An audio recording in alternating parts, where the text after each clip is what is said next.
Egaa kabajamtoota daawwattoota maatii chaanaalii Vision Oduu Har'aa oduu tokko akkasiin adda baafattaniif sinii qabannee dhiyaanneerra. Oduu kana haga xumura isaatti dhaggeeffadhaa. Sinilleen yaada qabdan koomentii jalatti nuuf barreessaa. Egaa kabajamtoota daawwattoota maatii chaanaalii keenya loltuun waboo karaa nagaa filatee erga galee booda ajjeefame jaala caaluun akkamiin ajjeefame maddeen qajeelcha poolisichaa godina Wallagga Bahaa fi aanaa Diggaa irraa waan odeeffannee qabna amma dhumaatti dhaggeeffadhaa. Loltuun waboo caaluun baatii darbe keessa godina Wallagga Bahaa aanaa Diggaatti waajjira poolisiitti harka kennatee ture. Ergasii waajjiruma poolisii aanaa Diggaa ture. Booda irra qondaalli mootummaa olaanaan ni dhufan jedhame gara godina Wallagga Bahaa magaalaa Naqamtees geeffame. Tibba sana hoogganaa biiroo bulchiinsaaf nageenya Oromiyaa Raasaatu magaalaa Naqamtee dhaqe.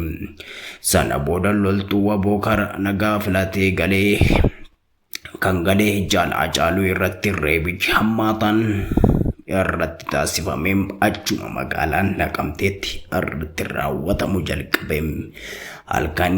Ilkaan isaa irraa caccabee akka malee garaa keessaa fi lapheerras tumanii fi dhiiga tufaatii tures jedhamaa ture.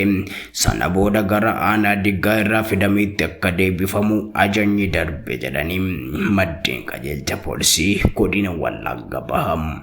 Ajajuma sanaan aanaa Diggaatti deebifamee waajjira poolisiitti hidhamee jiranii kutaa qofaatti akka hidhame immoo odeeffannoo maddeen waajjira poolisii aanaa Diggaa irraa arganne ni mul'isa.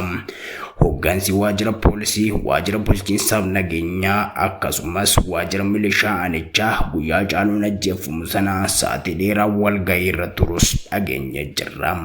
Halkan sana naannawaa sa'aatii 9tti dhukaasa walirraa hin cinne yeroo gabaabaaf ture akka dhaga'an kan nutti himan immoo jiraattota naannawaa waajjira poolisii aanaa Diggaa turanii. Loltuu waboo karaa nagaa filatee galee kana itti dhukaasii kan ajjeese namni Magarsaa jedhamu immoo qajeelfamatu gubbaadhaan natti kenname raawwadhe jedheen waa'illa isaatti himeet jedhamu.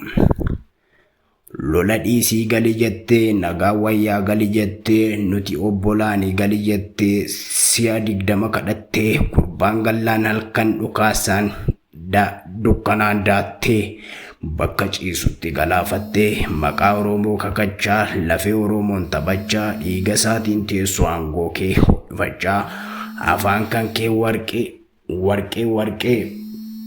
garaan kan kee dhoqqee halkan malee guyyaa hin deemtuu shira malee fira hin beektuu lafarra loota akka boofaa nagaa jettee kan nagaan hin feene si qofaa kan jedhee barreesses waloo lataa kananiitiin.